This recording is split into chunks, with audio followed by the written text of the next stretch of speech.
नमस्कार दोस्तों, आप सभी का स्वागत है एग्जाम फर्स्ट चैनल पर। साथियों, आज हम लोग यूपी ट्रिपल एससी लेखपाल के लिए शुरुआत करेंगे और इस चैनल पर आपको जो है कि जीएस जीके या जितने भी जो सब्जेक्ट दिए गए हैं उन सभी का आपको यहाँ पर निःशुल्क तैयारी करवाई जाएगी। और साथियों, हम जो है इस वीडियो में 100 प्रश्नों को देखेंगे, पूरा व्याख्या सहित यहाँ पर देखेंगे। आप और जो प्रैक्टिस सेट यूट्यूब पर चल रहे हैं और ये जो प्रैक्टिस सेट मैं आपको पढ़ाऊंगा, आप प्लीज़ साथियों एक बार विश्वास कीजिए और पूरा वीडियो को अंत तक देखिएगा। उसके बाद आप जरूर जो है कमेंट में लिखेंगे कि वाकई जो यह प्रश्न है और प्रश्नों का लेवल है। और साथियों, जो उसके साथ मैं आपको व्याख्या बताऊंगा वह जो है आपके लिए बहुत ही ज़्यादा मददगार साबित होंगे।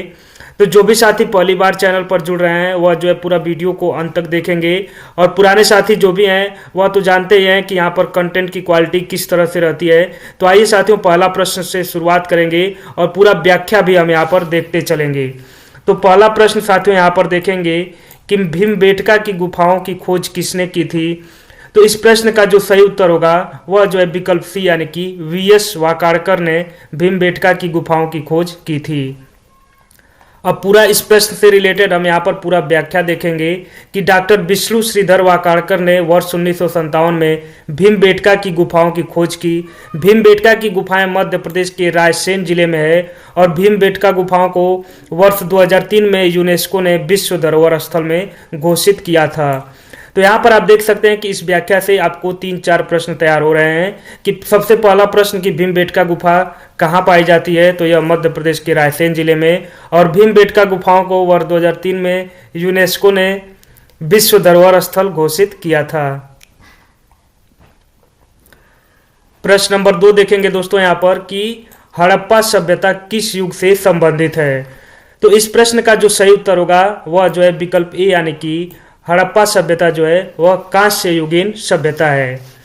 व्याख्या यहाँ पर देखेंगे इस प्रश्न की कि हड़प्पा सभ्यता मुख्य रूप से कांस्य युग यानी कि ब्रॉन्ज एज से संबंधित है और इस काल के लोग तांबे और टिन को मिलाकर कांस्य बनाने की तकनीक सीख ली थी और यह जो है एक नगरीय सभ्यता थी। प्रश्न नंबर 3 हम यहाँ पर देखेंगे कि निम्नलिखित में से कौन सी धातु हड़प्पा सभ्यता के लोगों द्वारा ज्ञात या उपयोग नहीं की गई थी। तो आप देख सकते हैं यहाँ पर 5 विकल्प दिया गया है। जो लेटेस्ट पैटर्न है यूपी ट्रिपल एससी का, उसी के अकॉर्डिंग यह जो है प्रैक्टिस सेट आपका तैयार किया गया है। तो यह जो प्रश्न है बहुत ही महत्वपूर्ण प्रश्न है और यहाँ पर इस प्रश्न का जो सही उत्तर होगा वह जो है विकल्प ए यानी कि लोहा।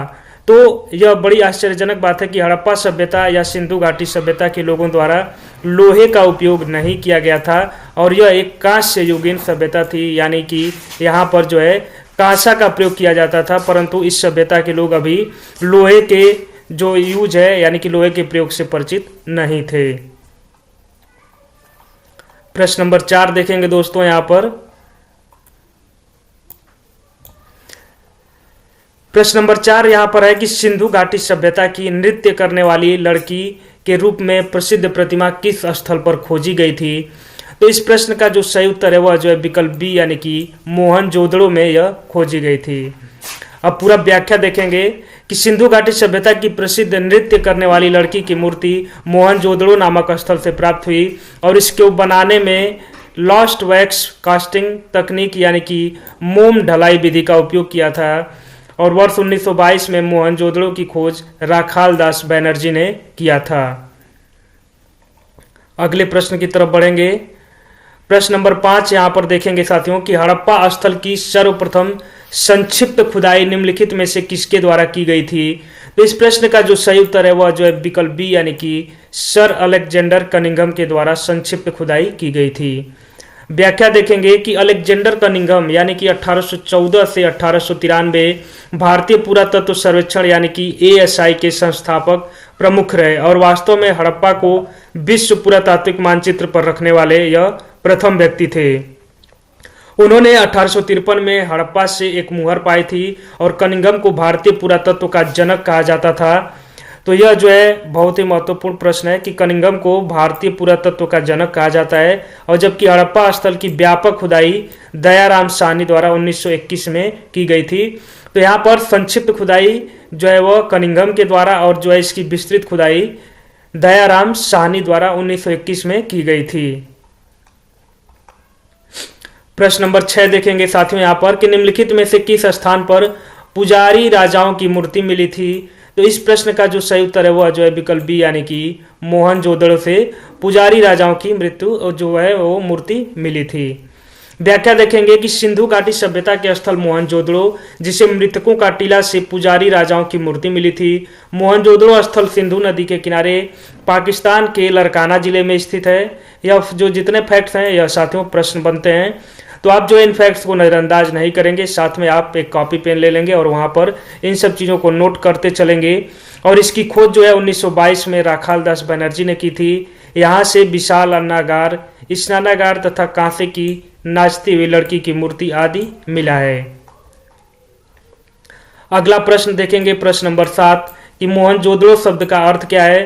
तो यह प्रश्न कई बार परीक्षाओं में पूछा गया है। तो इस प्रश्न का जो सही उत्तर होगा वह विकल्प बी यानी कि माउंट ऑफ द डेड यानी कि मृतकों का टीला। तो इस प्रश्न का जो व्याख्या है वह आपने ऊपर देखा कि मोहनजोदड़ो शब्द का शाब्दिक अर्थ होता है माउंट ऑफ द डेड यानी मृतकों का टीला। प्रश्न नंबर साथियों 8 हम देखेंगे कि बनावली सिंधु घाटी सभ्यता का एक प्रमुख शहर वर्तमान में भारत के निम्नलिखित में से किस राज्य में स्थित है। तो इस प्रश्न का जो सही उत्तर होगा वह जो है विकल्प डी यानी कि हरियाणा में बनावली स्थित है। व्याख्या देखेंगे, बनावली सिंधु घाटी सभ्यता का प्रमुख शहर वर्तमान में भारत के हरियाणा राज्य में स्थित है। यह रंगोई नदी के तट पर स्थित था और इस पूरा स्थल की खोज 1974 में आर.एस. विस्ट ने की थी। यहाँ से मिट्टी का बना हल मिला है और राखी गढ़ी भी सिंधु घाटी सभ्यता का स्थल है जो हरियाणा में स्थित है। तो यहाँ से आप व्याख्या से 2-3 प्रश्न आपका तैयार होता है कि मिट्टी का बना हल कहाँ से मिला है, तो यह बनावली से मिला है। इस पूरा स्थल की यानी कि बनावली स्थल की खोज जो है आर.एस. विस्ट ने की थी।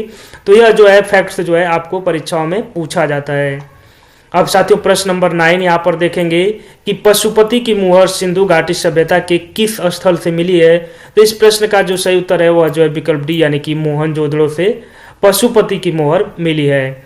व्याख्या देखेंगे कि पशुपति की मुहर सिंधु घाटी सभ्यता के मोहनजोदड़ो स्थल से मिली है। संदैवकालीन स्थल मोहनजोदड़ो पाकिस्तान में सिंधु नदी के तट पर स्थित है और यहाँ से बृहद स्नानागार, दाढ़ी वाले पुजारी की मूर्ति और नर्तकी की प्रसिद्ध कांस्य मूर्ति भी पाई गई है। तो यह प्रश्न बहुत ही महत्वपूर्ण है और आप इसे नोट करते हुए चलेंगे। लेखपाल के लिए एक्सक्लूसिव प्रश्नों की यह सीरीज है और साथियों प्रश्न के साथ जो उनकी व्याख्या है वह जो है अत्यंत ही महत्वपूर्ण है, इसलिए मैंने प्रश्न और उनके नीचे उनकी व्याख्या को भी लिखित फॉर्मेट में शामिल किया है। इससे आपका जो रिवीजन, अगर आप रिवीजन करना चाहेंगे तो आपका रिवीजन भी तेजी से होगा, क्योंकि एक बार आपकी आंखों के सामने से जो फैक्ट्स है वह लिखित फॉर्मेट में आपकी आंखों से चला जाएगा। तो आपका जो पकड़ है, आपको जो याद करने की क्षमता है वह भी आपकी ज़्यादा से ज़्यादा तेज डेवलप हो जाएगी। और आपने देखा है कि लेखपाल में जो जीएस का वेटेज है वह कितना ज़्यादा है। तो आपको डेली 100 प्रश्नों के माध्यम से यह सीरीज जो है आपको चलाई जाएगी व्याख्या सहित। तो अगर हम व्याख्या सहित देखें तो यह जो प्रश्न है करीब करीब 300 से 400 प्रश्न हो जाएंगे। तो काफ़ी कम समय में आप प्रश्नों का रिवीजन कर पाएंगे। तो साथियों अगर आपको मेरी मेहनत अच्छी लग रही है, आपको यह फॉर्मेट अच्छा लग रहा है, तो आप प्लीज़ इस चैनल को शेयर कीजिएगा और इस वीडियो को भी दोस्तों के बीच में शेयर कीजिएगा। साथियों मेरा चैनल अभी बहुत बड़ा चैनल नहीं है, न ही मेरे पास इतना अभी संसाधन है, लेकिन फिर भी मैं अपने अकेले के दम पर यहाँ पर प्रश्नों को सेट करना और फिर उसको रिकॉर्ड करना और उसको पढ़ाना, यह सारा काम मैं अकेले ही कर रहा हूँ। लेकिन साथियों कंटेंट में मैं आपको बहुत अच्छा कंटेंट देने की कोशिश करूँगा। बस आप जो है इस कंटेंट को मन लगा करके, ध्यान लगा करके सुनिएगा, पढ़िएगा साथियों, तो निसंदेह आपको बहुत ही ज़्यादा फायदा होगा।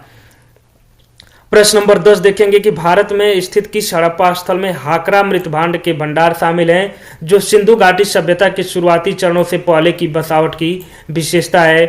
तो साथियों इस प्रश्न का जो सही उत्तर है वह जो है विकल्प ए यानी कि राखी गढ़ी। भारत में हरियाणा के राखी गढ़ी एवं भिराना जैसे स्थलों से हो हाकरा मृत भांड, या आप नया टर्म है इसको याद रखेंगे, हाकरा मृत भांड पाए गए हैं, जो सिंधु घाटी सभ्यता के शुरुआती चरणों से भी पहले की बस्तियों की बसावट के प्रमाण मिलते हैं। तो ऐसा स्थल कौन सा था, तो यह जो है राखी गढ़ी था। अगला प्रश्न देखेंगे प्रश्न नंबर 11 कि स्वतंत्र भारत में उत्खनन किया गया पहला हड़प्पा स्थल निम्नलिखित में से कौन सा था। तो साथियों इस प्रश्न का जो सही उत्तर है वह जो है विकल्प डी यानी कि रोपण। पंजाब प्रांत में सतलज नदी के बाएं तट पर स्थित रोपण हड़प्पा स्थल भारत का एक ऐसा संदव स्थल है जहां स्वतंत्रता प्राप्ति के पश्चात सर्वप्रथम उत्खनन किया गया था और इसका आधुनिक नाम रूपनगर है। 1953 से 56 के दौरान यज्ञदत्त शर्मा, तो यह आप याद रखेंगे, यज्ञदत्त शर्मा ने इसकी विस्तृत खुदाई करवाई और यहाँ से संस्कृत के 6 चरण मिले हैं। तो साथियों, अगर आप कोई भी प्रश्न आपके सामने आए तो कम से कम प्रश्न को 1 से 2 बार आप पढ़ें, तभी उसका उत्तर दिया करें। क्योंकि यहाँ पर देखिए एक छोटा सा जो पॉइंट लगा दिया है कि स्वतंत्र भारत में उत्खनन किया गया पहला हड़प्पा स्थल, तो यहाँ पर यह रोपण होगा। तो इस तरह से आप प्रश्नों को पूरा पढ़ेंगे तभी उत्तर दे पाएंगे, तब आपका उत्तर जो है एक्यूरेट होगा। प्रश्न नंबर 12 देखेंगे कि निम्नलिखित में से किस युग में तांबे का पहली बार उपयोग किया गया था। तो इस प्रश्न का जो सही उत्तर है वह जो है विकल्प सी, यानी कि ताम्रपाषाण युग में तांबे का उपयोग पहली बार किया गया था। तो व्याख्या देखेंगे कि ताम्रपाषाण युग नवपाषाण युग के बाद शुरू होता है। यह लगभग 2000 ईसा पूर्व से 1500 ईसा पूर्व के आसपास कांस्य युग का ही भाग माना जाता है। इस काल में मनुष्य पत्थरों के औजारों के साथ साथ तांबे के औजार का भी उपयोग करने लग गया था। तो यह जो है ताम्रपाषाण युग कहलाया। प्रश्न नंबर 13 देखेंगे कि हड़प्पा के एक बंदरगाह का नाम लिखिए। तो यहाँ पर हमको यह बताना है कि हड़प्पा काल में जो एक स्थल ऐसा था जो बंदरगाह के रूप में डेवलप था। तो साथियों, इस प्रश्न का जो सही उत्तर है वह जो है विकल्प ए, यानी कि लोथल। लोथल हड़प्पा कालीन बंदरगाह स्थल है और यह भारत के गुजरात राज्य में भोगवा नदी के तट पर स्थित है। साथियों, लोथल से प्रश्न जो है आपको जरूर परीक्षाओं में देखने को मिलता है कि लोथल किस राज्य में है, लोथल किस नदी के किनारे है और इसकी खोज किसने की थी। तो यह पूरा फैक्ट आप जो है याद करते हुए चलेंगे। इसकी खोज सन 1954 में रंगनाथ राव द्वारा की गई थी और लोथल को लघु मोहनजोदड़ो के नाम से भी जाना जाता है।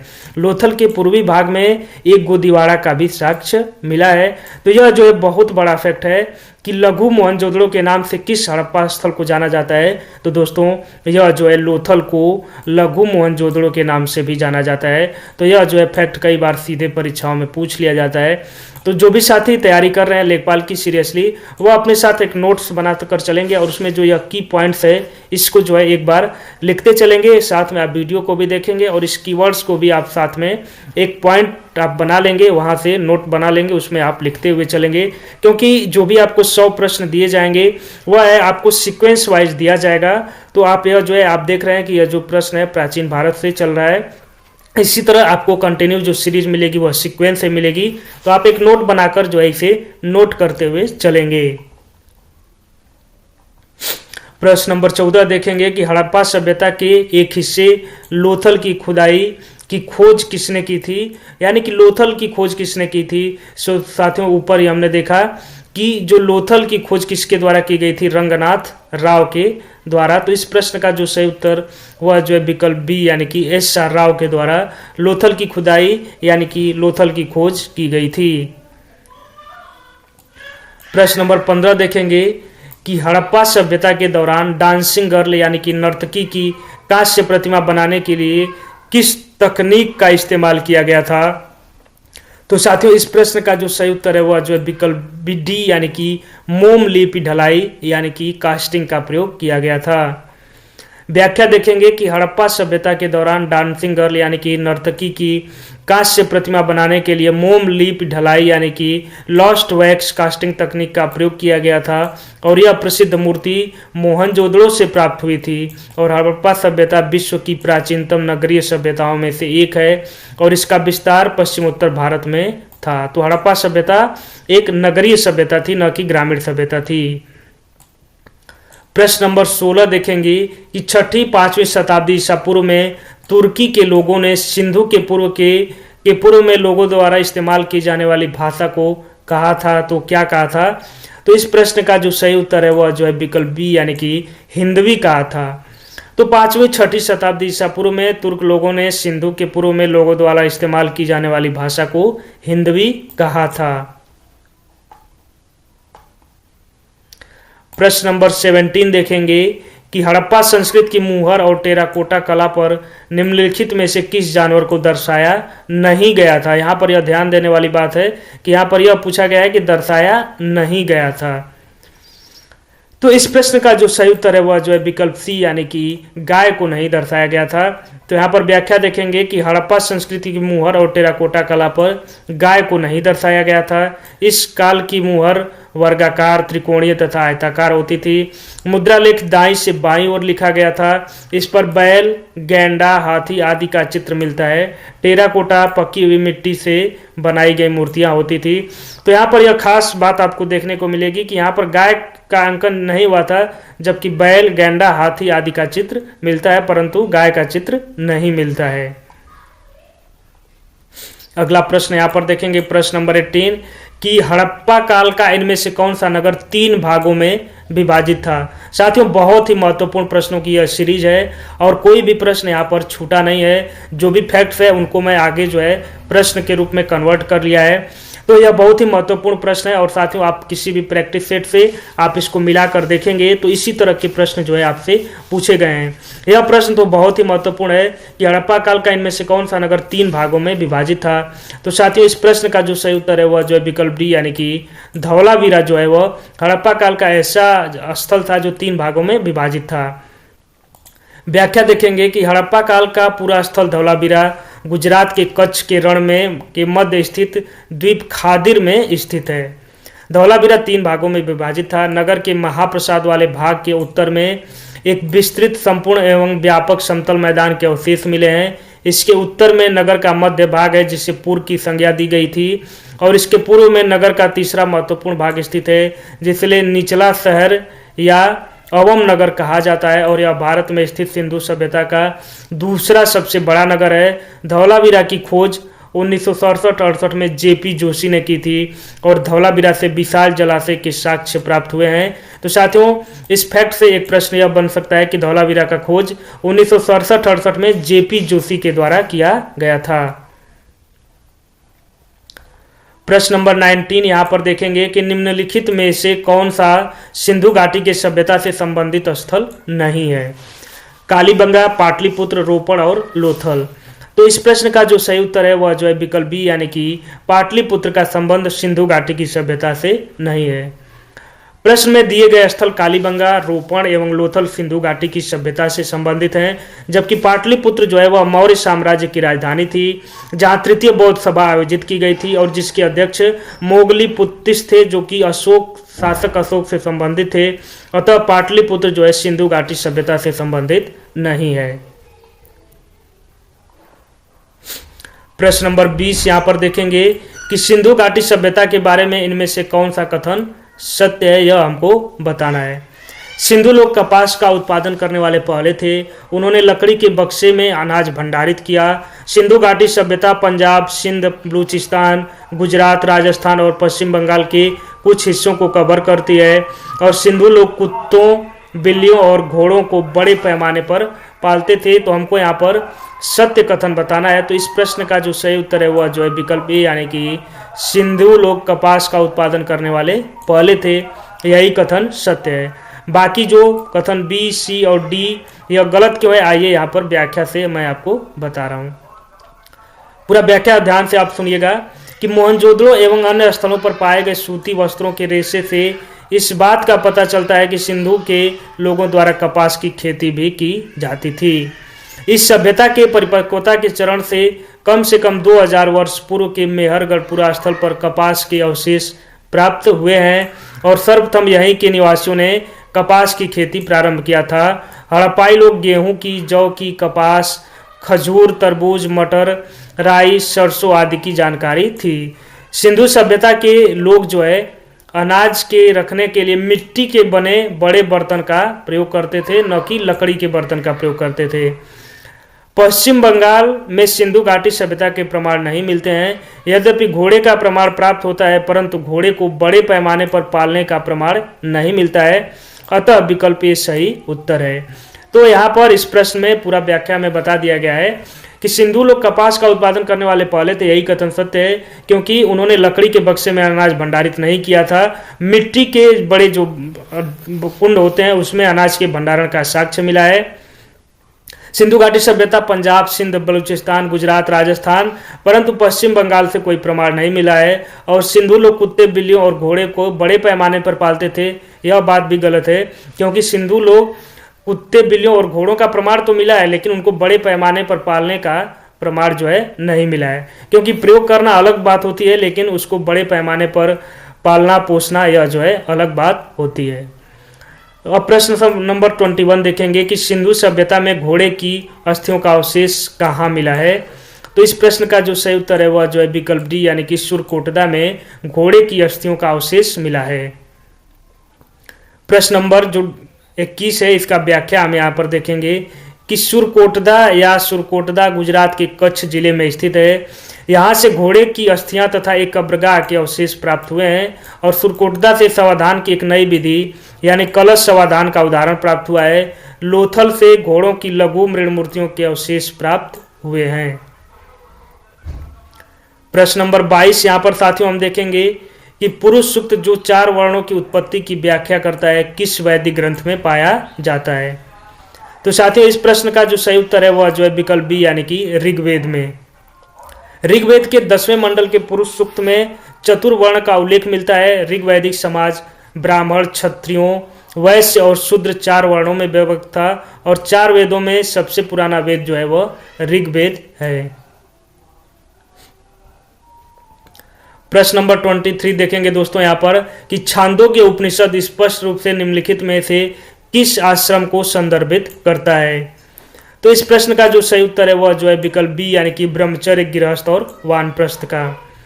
व्याख्या देखेंगे कि छांदोग्य उपनिषद में मुख्यतः 3 आश्रम यानी कि ब्रह्मचर्य, गृहस्थ और वानप्रस्थ का उल्लेख है। इस उपनिषद में संन्यास आश्रम का अभाव है। जाबालोपनिषद में चारों आश्रमों का उल्लेख है। तो यह प्रश्न आप देख सकते हैं कि कितना महत्वपूर्ण हो जाता है कि यानी कि 3 आश्रमों का जो उल्लेख है वह छांदोग्य उपनिषद में मिलता है और जबकि जाबालोपनिषद में 4 आश्रमों का उल्लेख मिलता है। तो इसमें जो है एक आश्रम और जुड़ जाता है वह जो है संन्यास यानी कि ब्रह्मचर्य, गृहस्थ, वानप्रस्थ और संन्यास आश्रम जाबालोपनिषद में मिलता है। प्रश्न नंबर 24 देखेंगे कि ऋग्वेद कितने भजनों का संग्रह है। तो इस प्रश्न का जो सही उत्तर है वह जो है विकल्प सी यानी कि 1028 भजन का। ऋग्वेद में भजनों यानी कि सूक्तों की कुल संख्या 1028 है। यह सबसे पुराना वैदिक ग्रंथ है यानी कि ऋग्वेद सबसे पुराना वैदिक ग्रंथ है। इसमें कुल 10 मंडल हैं और ऋग्वेद में ऋचाओं का उच्चारण करने वालों को होत्री कहा जाता है। तो यह प्रश्न भी कई बार डायरेक्ट पूछा जाता है कि ऋग्वेद में ऋचाओं यानी मंत्रों का उच्चारण करने वालों को क्या कहा जाता है, तो उसे जो है होत्री कहा जाता है। प्रश्न नंबर 25 देखेंगे साथियों यहाँ पर उपनिषद शब्द का शाब्दिक अर्थ क्या होता है। तो साथियों इस प्रश्न का जो सही उत्तर है वह जो है विकल्प बी यानी कि किसी के पास बैठना। पूरा यहाँ पर व्याख्या देखेंगे कि उपनिषद शब्द का शाब्दिक अर्थ गुरु के समीप निष्ठा पूर्वक बैठना और यह संस्कृत के 3 शब्दों यानी उप माने समीप या पास, नि माने श्रद्धा पूर्वक या निष्ठा के साथ और सद माने बैठना से मिलकर बना है। तो आप देख सकते हैं कि पूरा उपनिषद का इससे आपने अच्छा कॉन्सेप्ट नहीं पढ़ा होगा, क्योंकि यह तो सभी जानते हैं कि उपनिषद का अर्थ क्या होता है कि इस गुरु के समीप बैठना, परंतु यहाँ पर हमने आपको पूरा व्याख्या से अच्छे से बता दिया है कि उपनिषद शब्द का अर्थ है गुरु के समीप निष्ठा पूर्वक बैठना और यह संस्कृत के 3 शब्दों यानी कि उप माने समीप, नि माने श्रद्धा पूर्वक या निष्ठा के साथ और सद माने बैठना से मिलकर बना है। तो शायद ही आप इस प्रश्न को कभी भूल पाएंगे। प्रश्न नंबर 26 देखेंगे कि वेदों में लिखे भगवान वरुण के आह्वान संग नो वरुण को निम्नलिखित में से किस संगठन द्वारा अपनाया गया था। तो साथियों इस प्रश्न का जो सही उत्तर है वह जो है विकल्प डी यानी कि भारतीय नौसेना के द्वारा यह आदर्श वाक्य को अपनाया गया है। व्याख्या देखेंगे कि भारतीय नौसेना का आदर्श वाक्य सम नो वरुण अर्थात जल के देवता वरुण हमारे लिए शुभ हों, और यह वाक्य भारतीय नौसेना द्वारा अपनाया गया था और भारतीय नौसेना दिवस 4 दिसंबर को मनाया जाता है। तो इस फैक्ट को आप नोट करते हुए चलेंगे क्योंकि दिवस से भी एक प्रश्न जरूर पूछा जाता है। तो भारतीय नौसेना दिवस जो है वह 4 दिसंबर को मनाया जाता है। प्रश्न नंबर 27 देखेंगे कि वेद के अंतिम भाग को निम्नलिखित में से किस नाम से जाना जाता है। तो साथियों इस प्रश्न का जो सही उत्तर है वह जो है विकल्प सी यानी कि उपनिषद के नाम से जाना जाता है। अब व्याख्या देखेंगे कि उपनिषद वेदों के अंतिम घटक होते हैं, इस कारण इन्हें वेदांत भी कहा जाता है। उपनिषद वैदिक ग्रंथ हैं, वेद 4 हैं यथा ऋग्वेद, यजुर्वेद, सामवेद, अथर्ववेद, संहिता, ब्राह्मण, आरण्यक एवं उपनिषद वेदों के 4 घटक हैं। उपनिषदों की संख्या 108 है और भारत का राष्ट्रीय आदर्श वाक्य सत्यमेव जयते मुंडकोपनिषद से लिया गया है। तो यह प्रश्न भी बहुत ही महत्वपूर्ण है और यह कई बार परीक्षाओं में अनगिनतों बार यह पूछा जा चुका है कि भारत का राष्ट्रीय आदर्श वाक्य यानी कि सत्यमेव जयते किस उपनिषद से लिया गया है। तो यह जो है मुंडकोपनिषद से लिया गया है। प्रश्न नंबर 28 देखेंगे कि ऋषि मनु के अनुसार पुरानी पवित्र नदियों सरस्वती और दृष्टद्वती के बीच का भूभाग किस नाम से जाना जाता था? ब्रह्मवर्त, वर्णावत, इंद्रप्रस्थ और तक्षशिला। तो इस प्रश्न का जो सही उत्तर है वह जो है विकल्प ए यानी कि ब्रह्मवर्त के नाम से जाना जाता था। ऋषि मनु के ग्रंथ मनुस्मृति के अनुसार ब्रह्मावर्त सरस्वती एवं दृष्टद्वती नदियों के संगम पर स्थित था। ब्रह्मावर्त प्रदेश में ऋषियों ने वेदों एवं अन्य वैदिक ग्रंथों की रचना की थी। प्रश्न नंबर 29 देखेंगे कि ऋग्वेद में विश्वामित्र नामक एक ऋषि और किन 2 नदियों के बीच संवाद है? तो दोस्तों इस प्रश्न का जो सही उत्तर है वह जो है विकल्प बी यानी कि व्यास और सतलुज का संवाद है। ऋग्वेद के 3रे मंडल के 33वें सूक्त में ऋषि विश्वामित्र और व्यास और सतलज नदियों के मध्य संवाद का वर्णन है। प्रश्न नंबर 30 देखेंगे कि वेद जो आंशिक रूप से एक गद्य कृति है कौन सा है? अथर्ववेद, यजुर्वेद, सामवेद और जो है यहाँ पर अथर्ववेद, यजुर्वेद, सामवेद और यहाँ पर जो है ऋग्वेद है। तो इस प्रश्न का जो सही उत्तर है वह जो है विकल्प बी यानी कि यजुर्वेद जो है वह आंशिक रूप से एक गद्य कृत भी है। यजुर्वेद गद्य और पद्य मिश्रित है। तो यह कई बार पूछा जाता है कि ऐसा कौन सा वेद है जो गद्य और पद्य दोनों में लिखा गया है? तो यजुर्वेद गद्य और पद्य दोनों का मिश्रण है। इस वेद में कर्मकांड करने वाले पुरोहित को अथर्वयु कहा जाता था और इसमें यज्ञों के नियमों एवं विधि विधानों का संकलन है। इसके 2 भाग हैं यानी कि कृष्ण यजुर्वेद तथा शुक्ल यजुर्वेद। प्रश्न नंबर 31 देखेंगे कि उपनयन समारोह से क्या तात्पर्य है? तो साथियों इस प्रश्न का जो सही उत्तर है वह जो है विकल्प सी यानी कि बच्चे को पवित्र जनेऊ धारण कराया जाता है। उपनयन संस्कार को यज्ञोपवीत संस्कार के नाम से भी जानते हैं। इसमें बच्चे को पवित्र जनेऊ यानी कि यज्ञोपवीत धारण कराया जाता है।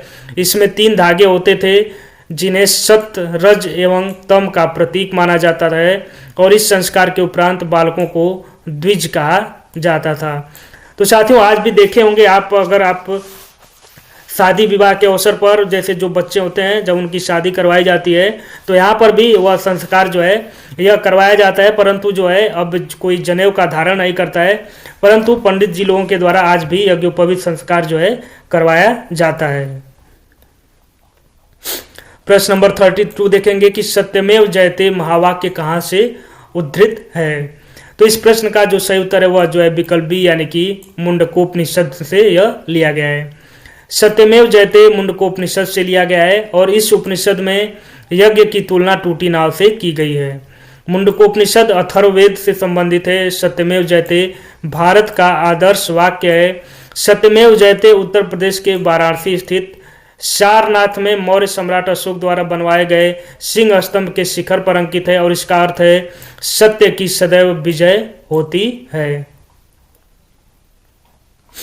प्रश्न नंबर 33 देखेंगे कि वेदों के गद्य प्रकरण क्या कहलाते हैं? तो साथियों इस प्रश्न का जो सही उत्तर है वो ब्राह्मण है, यानी कि वेदों के गद्य प्रकरण ब्राह्मण कहलाते हैं। वे वेदों का गद्य भाग है जिनके द्वारा वेदों को समझने में सहायता मिलती है। आरण्यक शब्द का अर्थ वन में लिखा जाने वाला और इन्हें वन पुस्तक कहा जाता है। इन्हें जंगल में रहने वाले सन्यासियों और छात्रों के लिए लिखा गया था। तो कई बार यह भी प्रश्न पूछा जाता है कि आरण्यक मतलब क्या होता है? तो आरण्यक शब्द का अर्थ वन में लिखा जाने वाला होता है। प्रश्न नंबर 34 देखेंगे कि निम्नलिखित में से कौन सा ज्ञान के सिद्धांत पर बल देता है? तो साथियों इस प्रश्न का जो सही उत्तर है वह जो है विकल्प डी यानी कि उपनिषद जो है वह ज्ञान के सिद्धांत पर बल देता है। उपनिषद हिंदू धर्म का महत्वपूर्ण श्रुति ग्रंथ है। ये वैदिक वांग्मय के अभिन्न भाग हैं। इसमें परमेश्वर, परमात्मा, ब्रह्म और आत्मा के स्वभाव और संबंध का बहुत ही दार्शनिक और ज्ञानपूर्वक वर्णन किया गया है। दुनिया के कई दार्शनिक उपनिषद को सबसे अच्छा ज्ञानकोश मानते हैं और ये संस्कृत से जुड़े हैं। 17वीं सदी में दाराशिकों ने उपनिषदों का फारसी अनुवाद सिर-ए-अकबर नाम से किया था। तो यह आप देख सकते हैं कि 17वीं सदी में दाराशिकों ने उपनिषदों का फारसी अनुवाद सिर-ए-अकबर नाम से किया था। अगला प्रश्न नंबर 35 देखेंगे कि ऋग्वेद में निम्नलिखित में से किस देवता का सर्वाधिक महत्ता का वर्णन है। तो साथियों, इस प्रश्न का जो सही उत्तर है वह जो है विकल्प सी यानी कि इंद्र का। ऋग्वेद प्राचीनतम वेद है जिसमें 10 मंडल, 1028 सूक्त और 10,580 ऋचाएं हैं। ऋग्वेद के पढ़ने वाले ऋषियों को होत्री यानी होता कहते हैं। इसमें सर्वाधिक वर्णन इंद्र का है। इंद्र के लिए 250 और तथा अग्नि के लिए 200 ऋचाओं की रचना की गई है। वैदिक देवता इंद्र वर्षा व चक्रवात के देवता हैं। तो यहाँ पर यह प्रश्न भी पूछा जाता है कि ऋग्वेद में दूसरा जो सर्वाधिक महत्वपूर्ण देवता कौन था। तो प्रथम जो देवता थे वह इंद्र थे और दूसरे जो देवता हैं वह अग्नि थे, क्योंकि इंद्र के लिए 250 तथा अग्नि के लिए 200 ऋचाओं यानी मंत्रों की रचना की गई है। प्रश्न नंबर 36 देखेंगे कि वैदिक देवता इंद्र किसके देवता हैं। तो इस प्रश्न का जो सही उत्तर है वह जो है विकल्प सी यानी कि इंद्र जो है वर्षा व चक्रवात के देवता हैं। प्रश्न नंबर 37 देखेंगे, प्राचीनतम वेद बताना है कि प्राचीनतम वेद कौन सा है। तो साथियों, जो सबसे प्राचीनतम वेद है वह जो है ऋग्वेद को माना जाता है। प्रश्न नंबर 38 देखेंगे कि निम्नलिखित में से किस भारतीय पुरातन ग्रंथ में अपराध और अपराधी का जिक्र आता है। ए अर्थशास्त्र, बी मनुस्मृति, न्याय मीमांसा, उपयुक्त सभी। तो इस प्रश्न का जो सही उत्तर है वह जो है विकल्प डी यानी कि उपयुक्त सभी में अपराध और अपराधी का जिक्र आता है। अर्थशास्त्र, मनुस्मृति, न्याय मीमांसा ग्रंथों में अपराध और अपराधी का जिक्र आता है। अर्थशास्त्र कौटिल्य द्वारा रचित ग्रंथ है जिसमें राजा के कर्तव्य, विस्तृत कर प्रणाली तथा सामाजिक स्थिति पर प्रकाश डाला गया है। मनुस्मृति हिंदू धर्म का सबसे प्रधान ग्रंथ है। प्रश्न नंबर 39 यहाँ पर देखेंगे कि शतपथ ब्राह्मण और तैत्तिरीय ब्राह्मण किस वेद के ब्राह्मण मूल पाठ हैं। तो इस प्रश्न का जो सही उत्तर है वह जो है विकल्प डी यानी कि यजुर्वेद के मूल पाठ हैं। वेद और उनके ब्राह्मण निम्नलिखित हैं। ऋग्वेद का ऐतरेय ब्राह्मण और कौशितकी ब्राह्मण। यह प्रश्न भी कई बार पूछा जाता है। शुक्ल यजुर्वेद और कृष्ण यजुर्वेद यजुर्वेद के ही भाग हैं और यजुर्वेद के जो ब्राह्मण है वह शतपथ ब्राह्मण और तैत्तिरीय ब्राह्मण। सामवेद का जो है वह तांड्य और जैमिनीय और अथर्ववेद का जो है वह गोपथ ब्राह्मण से संबंध है। प्रश्न नंबर 40 देखेंगे कि ऋग्वेद में निहित गायत्री मंत्र किस देवता को समर्पित है। तो साथियों, इस प्रश्न का जो सही उत्तर है वह जो है विकल्प डी यानी कि सावित्री को ऋग्वेद में निहित गायत्री मंत्र जो है वह समर्पित है। ऋग्वेद के तीसरे मंडल में निहित गायत्री मंत्र सविता यानी कि सावित्री देवता को समर्पित है। इस मंडल की रचना विश्वामित्र ने की थी। ऋग्वेद में कुल 10 मंडल हैं। ऋग्वेद के 2 से 7 तक के मंडल सबसे पुराने माने जाते हैं। जब सूर्य चमकने लगता है तब उसे सविता कहा जाता है और यह जो है आकाश का देवता है। प्रश्न नंबर 41 देखेंगे कि सर्वाधिक प्राचीन पुराण कौन सा है। तो इस प्रश्न का जो सही उत्तर है वह जो है विकल्प ए यानी कि सर्वाधिक प्राचीन पुराण जो है वह मत्स्य पुराण है।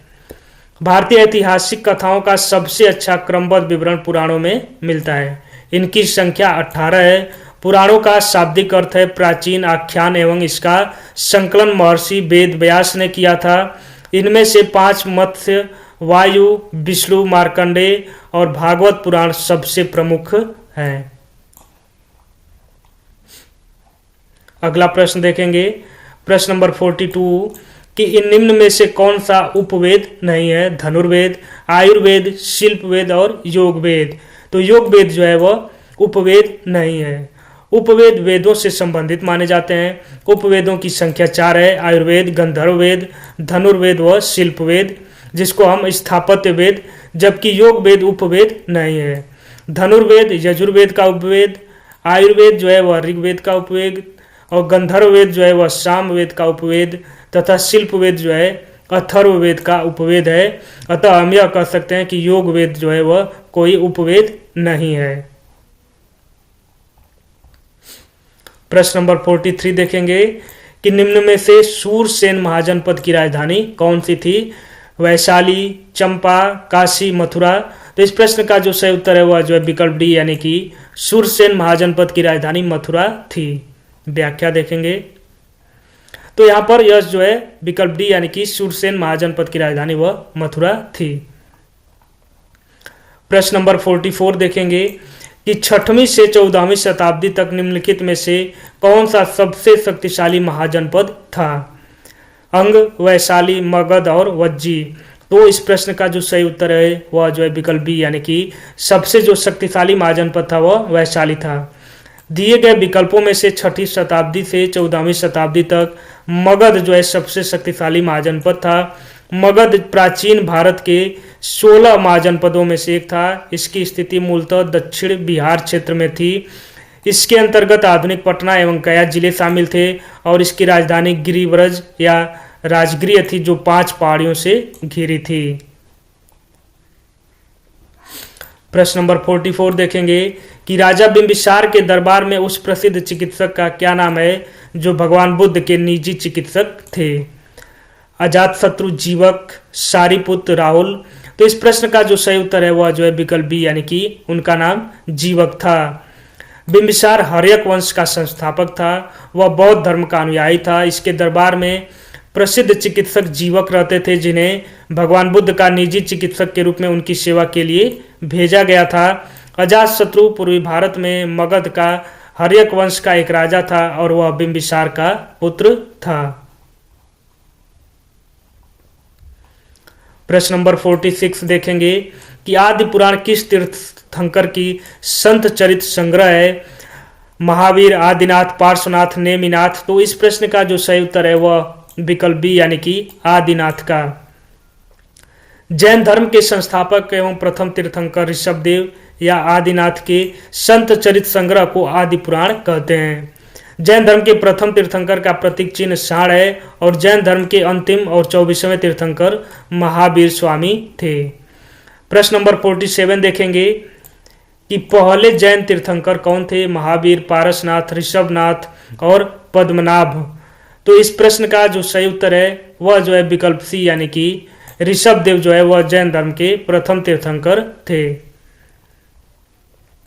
प्रश्न नंबर 48 देखेंगे कि बुद्ध ने किस उम्र में महापरिनिर्वाण यानी कि अंतिम मुक्ति प्राप्त की थी? तो इस वर्ग प्रश्न का जो सही उत्तर है वह जो है विकल्प बी यानी कि 80 वर्ष की अवस्था में।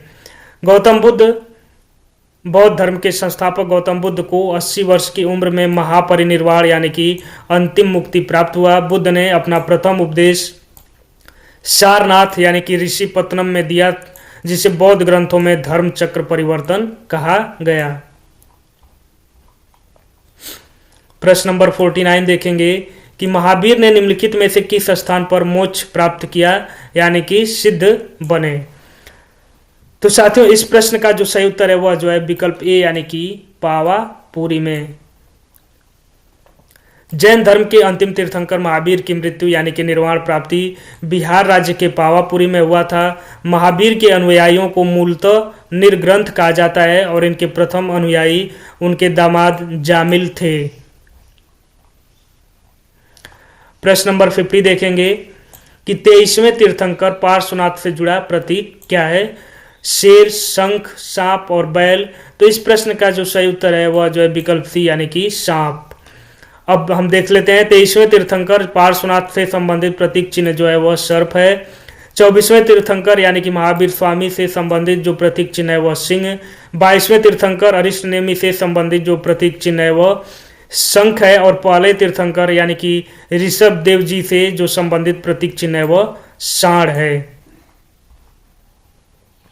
अब साथियों प्रश्न नंबर 51 यहाँ पर देखेंगे कि त्रिपिटक के किस भाग में बुद्ध की पारंपरिक शिक्षाएं हैं? यहाँ पर यह बुद्धि नहीं साथियों, यह बुद्ध है तो बुद्ध की पारंपरिक शिक्षाएं हैं।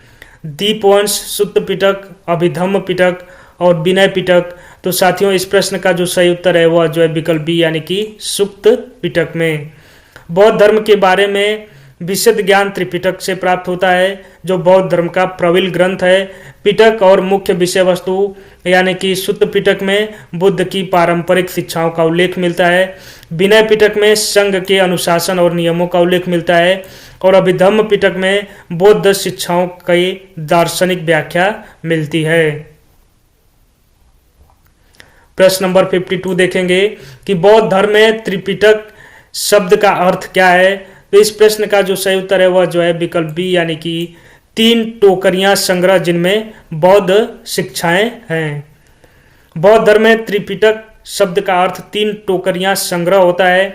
इनमें बौद्ध धर्म के नियम, दर्शन, शिक्षा और उपदेश को समाहित किया गया है।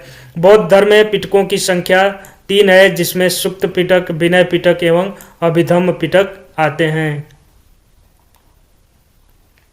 प्रश्न नंबर 53 देखेंगे कि जैन धार्मिक परंपरा में कितने तीर्थंकर हैं। तो साथियों इस प्रश्न का जो सही उत्तर है वह जो है विकल्प बी यानी कि कुल जो है 24 तीर्थंकर हैं। जैन धर्म में कुल 24 तीर्थंकर हैं। जैन धर्म के संस्थापक एवं प्रथम तीर्थंकर ऋषभदेव और अंतिम यानी कि 24वें तीर्थंकर महावीर स्वामी थे। जैन तीर्थंकरों की जीवनी भद्रबाहु द्वारा रचित कल्प सूत्र में है। तो यह प्रश्न भी कई बार पूछा जाता है कि कल्प सूत्र की रचना किसने की थी। तो यह जो है भद्रबाहु द्वारा रचित एक ग्रंथ है। प्रश्न नंबर साथियों 54 देखेंगे कि बुद्ध ने दुख से मुक्ति पर अपना पहला उपदेश कहाँ दिया था। तो इस प्रश्न का जो सही उत्तर है वह जो है विकल्प ए यानी कि सारनाथ में। व्याख्या देखेंगे, बुद्ध ने दुख से मुक्ति पर अपना पहला उपदेश ऋषिपत्नम यानी कि सारनाथ में दिया था। बौद्ध धर्म में इस घटना को धर्म चक्र परिवर्तन कहा गया। बुद्ध ने 4 आर्य सत्य और अष्टांगिक मार्ग की व्याख्या की थी। प्रश्न नंबर 55 देखेंगे कि जैन धर्म के 24वें और अंतिम तीर्थंकर किसे माना जाता है। तो इस प्रश्न का जो सही उत्तर है वह जो है विकल्प बी यानी कि वर्धमान महावीर को जैन धर्म का 24वां और अंतिम तीर्थंकर माना जाता है। व्याख्या देखेंगे कि जैन धर्म के 24वें और अंतिम तीर्थंकर वर्धमान महावीर को माना जाता है जिनका जन्म बिहार के कुंड ग्राम वैशाली में हुआ था। इनके पिता का नाम सिद्धार्थ और माता का नाम त्रिशला था। प्रश्न नंबर 56 देखेंगे कि भगवान महावीर स्वामी को ज्ञान कहाँ प्राप्त हुआ था। तो यह नालंदा में, कौशाम्बी में, अनंतपुरी में और जिरम्भिक ग्राम में। तो इस प्रश्न का जो सही उत्तर है वह जो है विकल्प डी यानी कि जिरम्भिक ग्राम में। भगवान महावीर जैन धर्म के 24वें एवं अंतिम तीर्थंकर थे। इनका जन्म 540 ईसा पूर्व कुंड ग्राम वैशाली में हुआ था। इनके पिता का नाम सिद्धार्थ और माता त्रिशला लिच्छवी राजा चेटक की बहन थी। इनका बचपन का नाम वर्धमान था। 12 वर्ष की कठिन तपस्या के बाद महावीर को जिरम्भिक के समीप ऋजपालिका नदी के तट पर साल वृक्ष के नीचे तपस्या करते हुए कैवल्य यानी कि ज्ञान की प्राप्ति हुई थी। अगला प्रश्न देखेंगे, प्रश्न नंबर 57 कि माना जाता है कि गौतम सिद्धार्थ यानी गौतम बुद्ध ने अंतिम अनुभूति के लिए बोध गया जाने से पहले 6 साल तक निम्नलिखित में से किस स्थान पर पवित्रता पूर्वक ध्यान किया था। लुम्बिनी में, डुंगेश्वरी गुफा में, सारनाथ में, कुशीनगर में। तो इस प्रश्न का जो सही उत्तर है वह जो है विकल्प बी यानी कि डुंगेश्वरी गुफा। गौतम बुद्ध यानी कि बौद्ध धर्म में ऐसा माना जाता है कि बोध गया जाने से पहले गौतम बुद्ध ने डुंगेश्वरी गुफा में कई साल लगभग 6 वर्ष तपस्या की थी और यहीं पर सुजाता नामक महिला ने उन्हें जलपान कराया था और यह माना जाता है कि बुद्ध को यहीं से मध्यम मार्ग का ज्ञान प्राप्त हुआ था। यानी कि गौतम बुद्ध जी ने जो शिक्षाएं दी थी तो उन्होंने कहा था कि किसी चीज़ में एक्सट्रीमिस्ट यानी कि अतिवादी मत बनिए, उस चीज़ का एक बीच का रास्ता निकालिए जिसे मध्यम मार्ग कहा गया। प्रश्न नंबर 58 देखेंगे कि निम्नलिखित में से किस बौद्ध स्थल पर महिलाओं को पहली बार संघ में नियुक्त किया गया था। वैशाली, सारनाथ, श्रावस्ती और राजगीर। तो इस प्रश्न का जो सही उत्तर है वह जो है विकल्प यानी कि वैशाली में। बौद्ध धर्म में महिलाओं को पहली बार प्रवेश आनंद के आग्रह पर वैशाली में दिया गया। प्रजापति गौतमी सर्वप्रथम संघ में शामिल हुई थी और वैशाली के लिच्छवियों ने यहाँ पर कुटाग्रशाला नामक विहार बुद्ध को दान में दिया था। प्रश्न नंबर 59 देखेंगे कि महावीर और उनके अनुयायियों की शिक्षाएं कई शताब्दियों तक मौखिक रूप से प्रसारित होती रहीं। इन्हें लगभग 1500 वर्ष पहले लिखा गया था और वर्तमान में वे निम्नलिखित में से किस स्थान पर उपलब्ध हैं? पटना बिहार, वल्लभी गुजरात, श्रावस्ती उत्तर प्रदेश और श्रावण बेलगोला कर्नाटक। तो इस प्रश्न का जो सही उत्तर है वह वल्लभी गुजरात। महावीर स्वामी और उनके अनुयायियों की शिक्षाओं का संकलन द्वितीय जैन संगीत के समय वल्लभी गुजरात में किया गया। यहाँ कुल 12 अंगों को लिपिबद्ध किया गया और इसकी अध्यक्षता देवर दीक्षमा श्रमण ने की थी। प्रथम जैन संगीत का अध्यक्षता स्थूलभद्र ने पाटलिपुत्र 322 BC में की थी। प्रश्न नंबर 60 देखेंगे कि महावीर स्वामी को जिन के नाम से जाना जाने लगा, जिन का क्या अर्थ है? तो इस प्रश्न का जो सही उत्तर है वह जो है विकल्प ए यानी कि जिन का अर्थ विजेता होता है। महावीर स्वामी को कैवल्य प्राप्ति के बाद जिन उपाधि से विभूषित किया गया। यहाँ जिन का अर्थ विजेता है। जिन के अतिरिक्त उन्हें अरहत यानी योग्य, निर्ग्रंथ यानी कि बंधन रहित उपाधियां प्राप्त थी और जैन धर्म के प्रथम तीर्थंकर आदिनाथ ऋषभदेव थे। प्रश्न नंबर 61 देखेंगे कि जैन धर्म का सबसे महत्वपूर्ण मौलिक सिद्धांत है तो कर्म, वैराग्य, अहिंसा और निष्ठा। तो जैन धर्म का सबसे महत्वपूर्ण जो मौलिक सिद्धांत है वह जो है अहिंसा है यानी कि विकल्प सी। अहिंसा जैन धर्म के 5 प्रमुख सिद्धांतों में सबसे मौलिक है। भगवान महावीर ने भी अहिंसा को प्रमुख स्थान दिया। अहिंसा परमो धर्म। जैन धर्म के 5 सिद्धांत हैं। अहिंसा यानी कि जीव को चोट न पहुंचाना, सत्य यानी कि झूठ न बोलना, आस्तेय यानी कि चोरी न करना, अपरिग्रह यानी कि संपत्ति का संचय न करना और ब्रह्मचर्य यानी कि किसी स्त्री से संसर्ग की मनाही। प्रश्न नंबर 62 देखेंगे यहाँ पर कि गौतम बुद्ध को ज्ञान किस नदी के तट पर प्राप्त हुआ था? गंगा, पुनपुन, गंडक और निरंजना। तो इस प्रश्न का जो सही उत्तर है वह जो है विकल्प डी यानी कि निरंजना। गौतम बुद्ध बौद्ध धर्म के संस्थापक थे। उन्होंने 29 वर्ष की अवस्था में गृह त्याग दिया।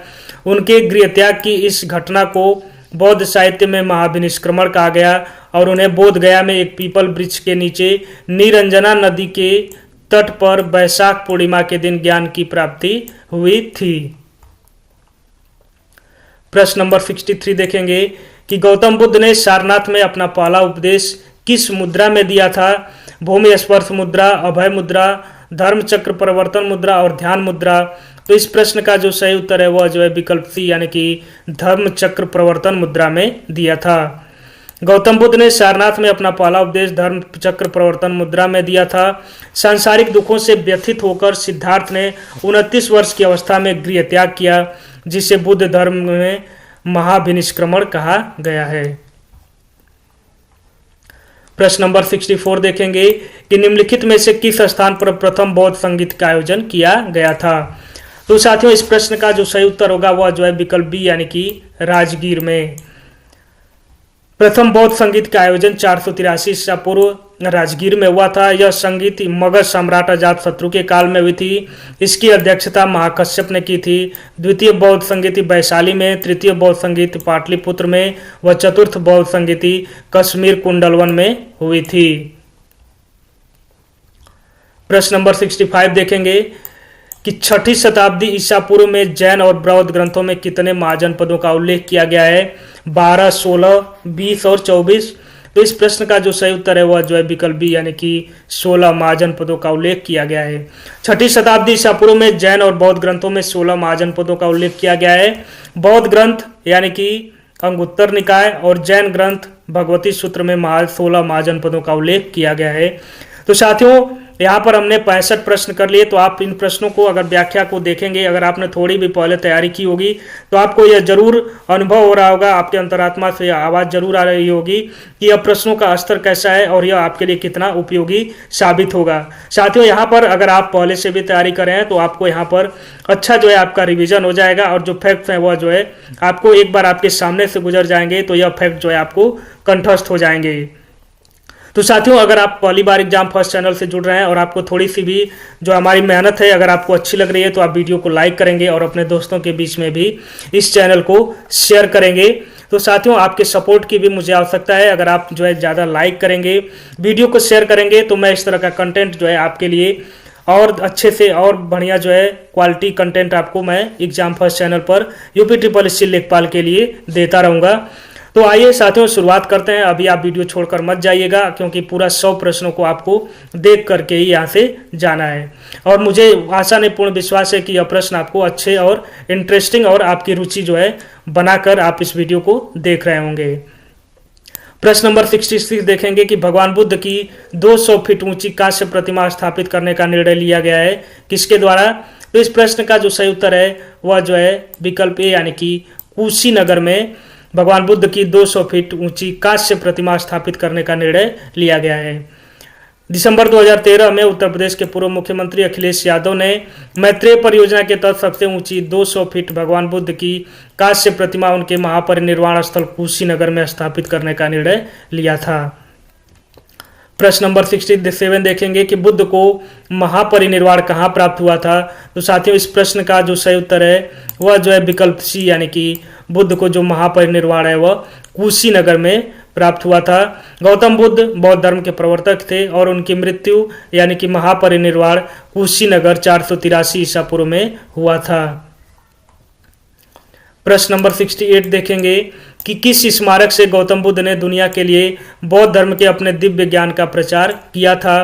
तो हुमायूं का मकबरा, कुतुब मीनार, महाबोधि मंदिर समूह और लाल किला परिसर। तो इस प्रश्न का जो सही उत्तर है वह विकल्प सी यानी कि महाबोधि मंदिर समूह। महाबोधि मंदिर समूह बिहार के गया जिले में स्थित है। इसका निर्माण ईसा पूर्व 3री शताब्दी में सम्राट अशोक ने करवाया था। वर्तमान मंदिर 5वीं या 6वीं शताब्दी में बनवाया गया, जो कि पूरी तरह ईंटों से निर्मित है। और यहीं पर गौतम बुद्ध को वैशाख पूर्णिमा के दिन पीपल वृक्ष के नीचे निरंजना नदी के तट पर ज्ञान की प्राप्ति हुई और वे बुद्ध कहलाए। बुद्ध बनने के पश्चात सर्वप्रथम तपस और भल्लिक नामक 2 व्यक्तियों को बोध गया में ही बौद्ध धर्म में दीक्षित किया और बुद्ध धर्म का प्रचार किया। महाबोधि मंदिर समूह को वर्ष 2002 में यूनेस्को विश्व विरासत स्थल सूची में शामिल किया गया। प्रश्न नंबर 69 देखेंगे कि ज्ञान प्राप्त करने के बाद गौतम को किस रूप में जाना जाने लगा?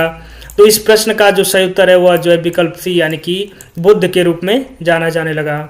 गौतम बुद्ध का जन्म लुम्बिनी में 563 ईसा पूर्व में हुआ था। गौतम बुद्ध ने बिहार के बोध गया में महाबोधि वृक्ष पीपल के नीचे कई वर्षों तक कठिन तपस्या कर ज्ञान की प्राप्ति की थी। ज्ञान प्राप्त करने के बाद सिद्धार्थ को गौतम बुद्ध से बुद्ध एवं तथागत के रूप में जाना जाने लगा। प्रश्न नंबर 70 देखेंगे कि बोध गया एक महत्वपूर्ण बौद्ध तीर्थ केंद्र क्यों है? क्योंकि गौतम बुद्ध यहाँ पैदा हुए थे, क्योंकि गौतम बुद्ध ने यहाँ ज्ञान प्राप्त किया था, क्योंकि गौतम बुद्ध ने ज्ञान प्राप्त करने के बाद अपना पहला उपदेश दिया था, और क्योंकि गौतम बुद्ध ने यहाँ निर्वाण प्राप्त किया था। तो इस प्रश्न का जो सही उत्तर है वह जो है विकल्प बी यानी कि गौतम बुद्ध ने यहाँ ज्ञान प्राप्त किया था। बौद्ध धर्म के संस्थापक गौतम बुद्ध थे। गौतम बुद्ध का जन्म 563 ईसा पूर्व में कपिलवस्तु के लुम्बिनी नामक स्थान पर हुआ था। 35 वर्ष की आयु में वैशाख पूर्णिमा की रात निरंजना यानी फाल्गु नदी के किनारे गौतम बुद्ध को पीपल वृक्ष के नीचे बोध गया में ज्ञान की प्राप्ति हुई थी। गौतम बुद्ध ने अपना सर्वप्रथम उपदेश सारनाथ, जिसे ऋषिपत्तनम या मृगदाव में 5 ब्राह्मणों को दिया था, जिसे बौद्ध ग्रंथों में धर्म चक्र प्रवर्तन कहा गया। बुद्ध ने अपना उपदेश जन साधारण की भाषा पाली में दिए और गौतम बुद्ध की मृत्यु 80 वर्ष की अवस्था में 483 ईसा पूर्व कुशीनगर में हो गई, जिसे बौद्ध धर्म में महापरिनिर्वाण कहा गया। तो आप अगर इस फैक्ट को इतना भी पढ़ लेते हैं तो आपको गौतम बुद्ध से संबंधित सारे फैक्ट जो है वह तैयार हो जाएंगे। और यह प्रश्न कई बार पूछा जाता है कि गौतम बुद्ध ने अपना उपदेश किस भाषा में दिया था? तो उन्होंने अपना जो उपदेश है वह जन साधारण की भाषा पाली में दिया। प्रश्न नंबर 71 देखेंगे कि बौद्धों के लिए उत्तर प्रदेश में स्थित सारनाथ क्यों महत्वपूर्ण है? तो साथियों इस प्रश्न का जो सही उत्तर है वह जो है विकल्प डी यानी कि ज्ञान प्राप्त करने के बाद भगवान बुद्ध ने सारनाथ में अपना पहला उपदेश दिया था, इसीलिए सारनाथ बौद्धों के लिए अत्यंत महत्वपूर्ण है।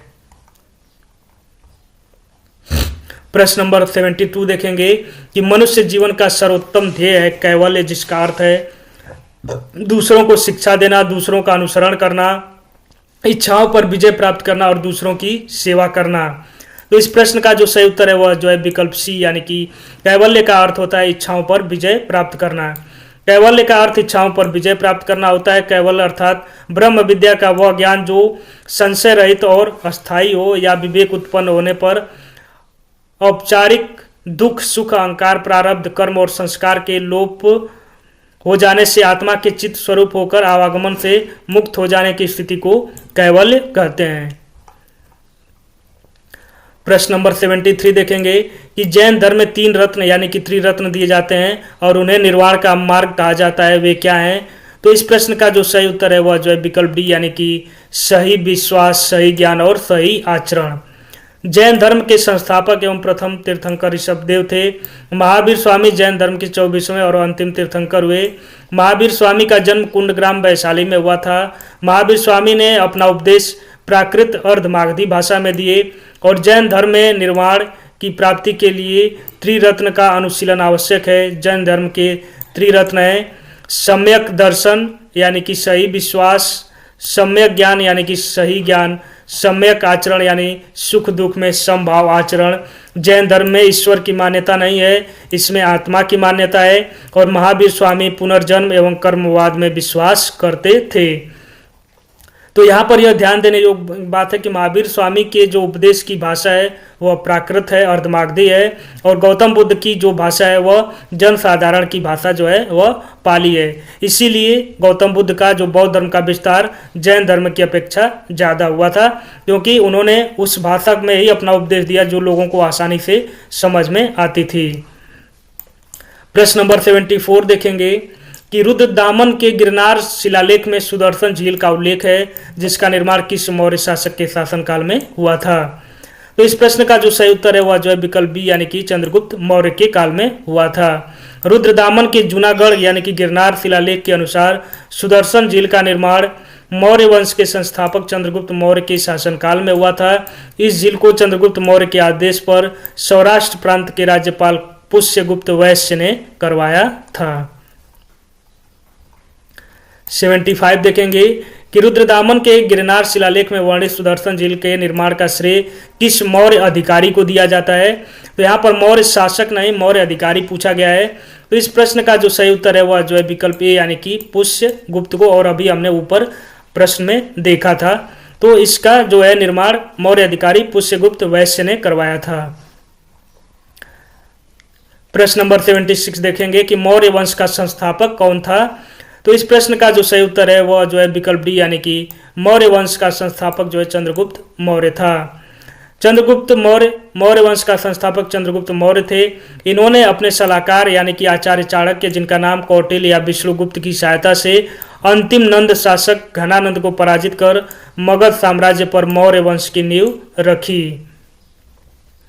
प्रश्न नंबर 77 देखेंगे कि निम्नलिखित में से किसे भारत का सबसे पुरानी मानव निर्मित झील माना जाता है, जिसका इतिहास 300 ईसा पूर्व पुराना है? तो इस प्रश्न का जो सही उत्तर है वह विकल्प बी यानी कि गुजरात में सुदर्शन झील। गुजरात स्थित गिरनार पर्वत के पास स्थित सुदर्शन झील भारत की सबसे पुरानी मानव निर्मित झील मानी जाती है। इसका निर्माण चंद्रगुप्त मौर्य के राज्यपाल पुष्यगुप्त ने करवाया था। बाद में अशोक, रुद्रदामन एवं स्कंदगुप्त ने इसका जीर्णोद्धार करवाया। प्रश्न नंबर 78 देखेंगे कि जैसा कि अशोक के शिलालेखों में उल्लेख किया गया है, मौर्य साम्राज्य में राजधानी पाटलिपुत्र और अन्य 4 प्रांतीय केंद्रों सहित 5 प्रमुख राजनीतिक केंद्र थे। निम्नलिखित में से कौन सा प्रांतीय केंद्र नहीं था? तक्षशिला, सुवर्णगिरी, उज्जैनी और इंद्रप्रस्थ। तो साथियों इस प्रश्न का जो सही उत्तर है वह जो है विकल्प डी यानी कि इंद्रप्रस्थ जो है वह प्रांतीय केंद्र नहीं था। इंद्रप्रस्थ मौर्यों का राजनीतिक केंद्र नहीं था। प्रश्न नंबर 79 देखेंगे कि निम्नलिखित में से किस संप्रदाय में बिंदुसार की रुचि थी? बौद्ध धर्म, आजीवक, लोकायत और इनमें से कोई नहीं। तो इस प्रश्न का जो सही उत्तर है वह विकल्प बी यानी कि आजीवक। मौर्य सम्राट बिंदुसार चंद्रगुप्त मौर्य का पुत्र था। ये आजीवक संप्रदाय के अनुयायी थे। तो यह प्रश्न भी कई बार पूछा जा चुका है कि बिंदुसार जो है वह किस संप्रदाय के अनुयायी थे? तो यह जो है आजीवक संप्रदाय के अनुयायी थे। आजीवक संप्रदाय के प्रवर्तक मक्खली गोसाल थे। इसके मत को नियतिवाद यानी कि भाग्यवाद कहा जाता है, जिसके अनुसार संसार की प्रत्येक वस्तु भाग्य द्वारा पूर्व नियंत्रित एवं संचालित होती है और पुरुषार्थ यानी मानवीय प्रयास का कोई महत्व नहीं होता है। तो यह संप्रदाय ऐसे जो है, यह संप्रदाय केवल जो है भाग्य में विश्वास करता था और मेहनत पर इसका कोई जो है कोई इसका मानना नहीं था कि मेहनत से कुछ होता है। इसका मानना था कि हर चीज जो है भाग्य से होती है। प्रश्न नंबर 80 देखेंगे कि निम्नलिखित में से कौन वह व्यक्ति है जिनका नाम देवनाम प्रियदर्शी भी था। तो इस प्रश्न का जो सही उत्तर है वह जो है विकल्प बी यानी कि मौर्य सम्राट अशोक। मौर्य सम्राट अशोक को देवनाम प्रियदर्शी भी कहा जाता है। यह बौद्ध धर्म के सबसे प्रतापी राजा थे। प्रियदर्शी एवं बुद्ध शाक के इनके अन्य नाम थे और इनका राज्याभिषेक 269 ईसा पूर्व में हुआ था।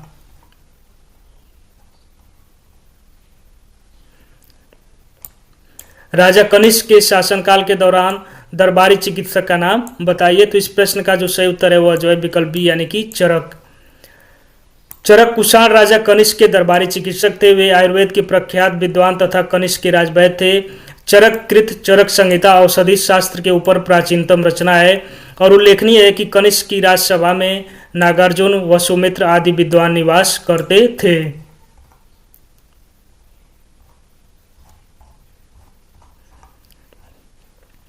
प्रश्न नंबर 82 देखेंगे कि नगरपालिका प्रशासन की एक विस्तृत प्रणाली की स्थापना के लिए निम्नलिखित में से सबसे प्रसिद्ध राजा का नाम बताइए। तो इस प्रश्न का जो सही उत्तर है वह विकल्प सी यानी कि चंद्रगुप्त मौर्य। मौर्य काल में नगरपालिका प्रशासन की विस्तृत प्रणाली की स्थापना का श्रेय चंद्रगुप्त मौर्य को दिया जाता है। नगर शासन के लिए एक सभा होती थी जिसका प्रमुख नागरिक अथवा पूर्व मुख्य होता था। मेगास्थनीज ने पाटलिपुत्र के नगर परिषद के 5 सदस्यों वाली 6 समितियों का उल्लेख किया है। महत्वपूर्ण तथ्य यानी कि प्रथम समिति जो है औद्योगिक कलाओं तथा कारीगरों का निरीक्षण करती थी। द्वितीय समिति जो है वह विदेशी यात्रियों का भोजन, निवास, चिकित्सा का प्रबंध करती थी। तृतीय समिति जनगणना का हिसाब रखती थी। चतुर्थ समिति जो है नगर के व्यापार वाणिज्य का देखरेख करती थी। 5वीं समिति जो है उद्योग समिति थी जो वस्तुओं में मिलावट को रोकती थी। और 6ठी समिति जो है कर समिति थी जिसका काम क्रय विक्रय की वस्तुओं पर कर वसूलना था। प्रश्न नंबर 83 देखेंगे कि कनिष्क के शासनकाल के दौरान निम्नलिखित में से कौन सी बौद्ध संगीति आयोजित की गई थी। तो इस प्रश्न का जो सही उत्तर है वह जो है विकल्प बी यानी कि चौथी आयोजित की गई थी। कनिष्क के शासनकाल के दौरान कश्मीर के कुंडलवन नामक स्थान पर बौद्ध धर्म की चतुर्थ संगति का आयोजन किया गया था। इसकी अध्यक्षता प्रसिद्ध बौद्ध विद्वान वसुमित्र ने की थी तथा अश्वघोष के उपाध्यक्ष बनाए गए थे। इस संगीत में बौद्ध त्रिपिटकों के प्रमाणिक पाठ तैयार हुआ था तथा विभाषा शास्त्र आदि बौद्ध ग्रंथों का संकलन किया गया। उल्लेखनीय है कि कनिष्क के समय में बौद्ध धर्म स्पष्टतः 2 संप्रदायों यानी कि हीनयान और महायान में विभक्त हो गया था। प्रश्न नंबर 84 देखेंगे कि मौर्यकालीन भारत के विवरण वाली इंडिका के लेखक थे। तो इस प्रश्न का जो सही उत्तर होगा वह जो है विकल्प यानी कि मेगास्थनीज। मौर्यकालीन भारत के विवरण वाली इंडिका के लेखक मेगास्थनीज थे और इस पुस्तक में चंद्रगुप्त मौर्य के समय के प्रशासन के बारे में उल्लेख किया गया है। चरक संहिता संबंधित है राजनीति से, वास्तुकला से, चिकित्सा से, गणित से। तो इस प्रश्न का जो सही उत्तर है वह विकल्प सी यानी कि चिकित्सा से। चरक एक प्रसिद्ध आयुर्वेद के विद्वान थे जो कनिष्क यानी कुषाण वंश के राजदरबार में रहते थे। इनकी प्रसिद्ध रचना चरक संहिता है और इसमें रोगनाशक एवं रोग निरोधक औषधियों का उल्लेख है। यह संस्कृत भाषा में लिखित है। प्रश्न नंबर 86 देखेंगे कि मौर्य अर्थव्यवस्था मुख्य रूप से निर्भर थी किस पर। इस प्रश्न का जो सही उत्तर है वह जो है विकल्प ए यानी कि कृषि पर निर्भर थी। इस काल में न केवल कृषि उत्पादन में वृद्धि हुई बल्कि उद्योग, पशुपालन, व्यवसाय, खनिज उत्खनन एवं व्यापार में अति प्रगति हुई। आर्थिक अर्थव्यवस्था का आधार कृषि था। धीरे धीरे व्यापार का महत्व बढ़ने लगा और अर्थव्यवस्था में नई भूमि पर कृषि को प्रोत्साहन देने की भी बात की गई थी। प्रश्न नंबर 87 देखेंगे कि अशोक के प्रधान शिलालेखों में सबसे बड़ा शिलालेख कौन सा है। तो इस प्रश्न का जो सही उत्तर है वह जो है विकल्प बी यानी कि 13वां शिलालेख जो है वह सबसे बड़ा शिलालेख है। अशोक के प्रधान शिलालेखों में 13वां शिलालेख जो है सबसे बड़ा है जिसमें अशोक के शासन के 8 वर्ष होने वाले कलिंग युद्ध का वर्णन मिलता है। प्रश्न नंबर 88 देखेंगे कि अशोक के आक्रमण के दौरान कलिंग यानी कि पूर्वी प्रांत की राजधानी कौन सी थी। तो इस प्रश्न का जो सही उत्तर है वह जो है विकल्प डी यानी कि तोसली। अशोक के आक्रमण के दौरान कलिंग यानी पूर्वी प्रांत की राजधानी तोसली थी। अशोक ने अपना राज्याभिषेक के 8 वर्ष के बाद अर्थात 9वें वर्ष 261 ईसा पूर्व में कलिंग की विजय की। इसका उल्लेख उसके 13वें शिलालेख में मिलता है और इसी युद्ध के बाद अशोक ने धम्म विजय की नीति अपनाई। प्रश्न नंबर 89 देखेंगे कि निम्नलिखित किनके बीच तक्षशिला शहर स्थित है। तो यह जो है विकल्प ए यानी कि सिंधु और झेलम के बीच। तक्षशिला शहर सिंधु तथा झेलम नदी के बीच स्थित है। तक्षशिला पाकिस्तान के रावलपिंडी जिले में स्थित है। तक्षशिला प्राचीन काल में गांधार राज्य की राजधानी थी। रामायण के अनुसार भरत ने अपने पुत्र तक्ष के नाम पर इसका नाम तक्षशिला रखा था। तक्षशिला प्राचीन काल से शिक्षा के लिए विश्वविख्यात रहा था। यहीं पर तक्षशिला विश्वविद्यालय स्थित था। प्रश्न नंबर 90 देखेंगे कि सम्राट अशोक का कौन सा शिलालेख कलिंग पर उसके विजय का उल्लेख करता है। तो इस प्रश्न का जो सही उत्तर है वह विकल्प डी यानी कि 13वां शिलालेख। सम्राट अशोक द्वारा बनवाए गए कुल 14 शिलालेख प्राप्त हुए हैं, जिनमें से 13वां अभिलेख सबसे बड़ा माना जाता है और 13वें अभिलेख में सम्राट अशोक द्वारा कलिंग पर उसके विजय का उल्लेख मिलता है। 91 देखेंगे कि अशोक का सिंह चतुर्मुख स्तंभ शीर्ष में एक स्तंभ पर था, कहां पर? कन्नौज, संभल, गौतम बुद्ध नगर और सारनाथ। तो इस प्रश्न का जो सही उत्तर है वह जो है विकल्प डी यानी कि सारनाथ। अशोक का सिंह चतुर्मुख स्तंभ शीर्ष सारनाथ से लिया गया है और इस स्तंभ में 4 सिंह पीठ से पीठ सटाए बैठे हैं। इसे ही भारत सरकार ने राष्ट्रीय चिन्ह के रूप में स्वीकार किया है। प्रश्न नंबर 92 देखेंगे कि चंद्रगुप्त मौर्य के इस प्रसिद्ध राजनीतिक सलाहकार का निम्नलिखित सभी नामों से जाना जाता था। इसके अलावा चाणक्य, कौटिल्य, विष्णुगुप्त और समुद्रगुप्त। तो यह तीनों जो है एक ही आदमी के नाम है, यानी कि चाणक्य के जो चंद्रगुप्त मौर्य के गुरु थे, परंतु समुद्रगुप्त जो है यह इनसे अलग हैं। तो कौटिल्य को भारतीय राजनीतिक विचारों का जनक माना जाता है। इनके अन्य नाम विष्णुगुप्त और चाणक्य हैं। इन्होंने ही विश्व की प्रसिद्ध पुस्तक अर्थशास्त्र की रचना की है, जो कि राजनीति, लोक प्रशासन और अर्थशास्त्र की प्रमाणिक पुस्तक है। मौर्य वंश की स्थापना में चाणक्य का महत्वपूर्ण योगदान है और कौटिल्य चंद्रगुप्त का प्रधानमंत्री थे। कौटिल्य को भारत का मैकियावेली भी कहा जाता है, जबकि समुद्रगुप्त गुप्त साम्राज्य के महान सम्राट थे और इन्हें भारत का नेपोलियन भी कहा जाता है। अशोक के कौन से शिलालेख में ब्राह्मी लिपि का प्रयोग नहीं किया गया था? तो इस प्रश्न का जो सही उत्तर है वह जो है विकल्प सी यानी कि शाहबाजगढ़ी जो अभिलेख है, शिलालेख है, उसमें ब्राह्मी लिपि का प्रयोग नहीं किया गया है। शाहबाजगढ़ी एक गांव व ऐतिहासिक स्थल है जो पाकिस्तान के मर्दाना जिले में स्थित है और यह स्थल सम्राट अशोक द्वारा स्थापित शिलालेख के लिए प्रसिद्ध है। इस शिलालेख में खरोष्ठी लिपि का प्रयोग किया गया है, यानी कि यहाँ पर ब्राह्मी लिपि का प्रयोग नहीं किया गया है। 94 देखेंगे कि निम्नलिखित में से मौर्य कला का सर्वोत्तम प्रतिमान कौन सा है? तो इस प्रश्न का जो सही उत्तर है वह जो है विकल्प ए यानी कि स्तंभ। मौर्य कला का सर्वोत्तम प्रतिमान स्तंभ है। मौर्य कला का विकास भारत में मौर्य साम्राज्य के युग में यानी कि 4वीं से 2री सदी ईसा पूर्व हुआ था। सारनाथ और कुशीनगर जैसे धार्मिक स्थानों के रूप में स्वयं सम्राट अशोक ने इसकी संरचना की है। प्रश्न नंबर 95 देखेंगे कि निम्नलिखित में से कौन सा अशोक के साम्राज्याधीन नहीं था? कश्मीर, कर्नाटक, गुर्जर और कामरूप। तो इस प्रश्न का जो सही उत्तर है वह जो है विकल्प डी यानी कि कामरूप। कर्नाटक के मास्की अभिलेख तथा दतिया जिले के गुर्जरा अभिलेख से अज्ञात होता है कि अशोक का साम्राज्य कर्नाटक तथा गुर्जरा तक विस्तृत था। अशोक का कश्मीर पर भी अधिकार था। कल्लड़ की राजतरंगिणी के अनुसार उन्होंने यहाँ पर श्रीनगर को बसाया।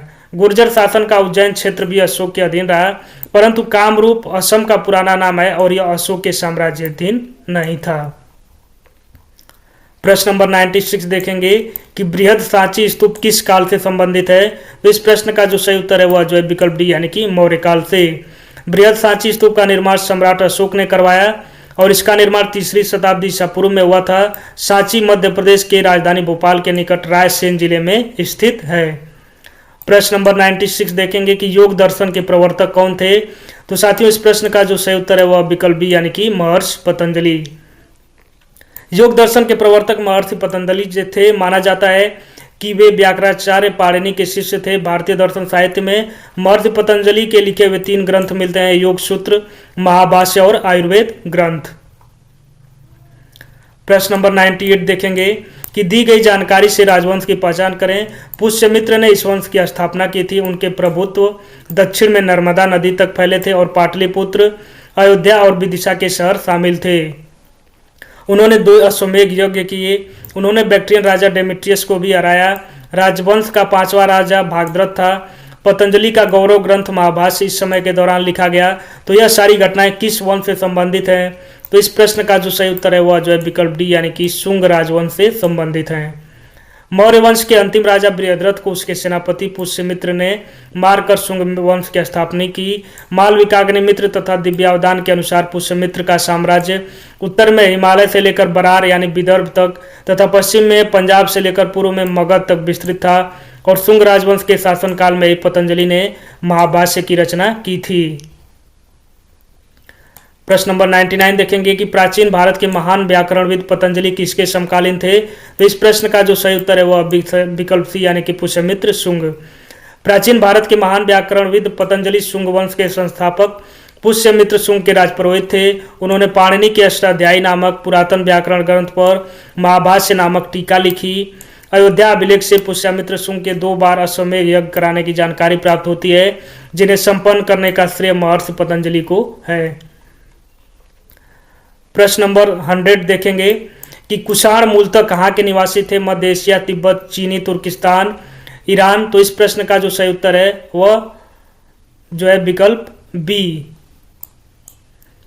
कुषाण मूलतः चीन के तुर्किस्तान के निवासी थे। साथियों इस प्रश्न का जो सही उत्तर होगा वह विकल्प सी, यहाँ पर आप सी कर लीजिएगा।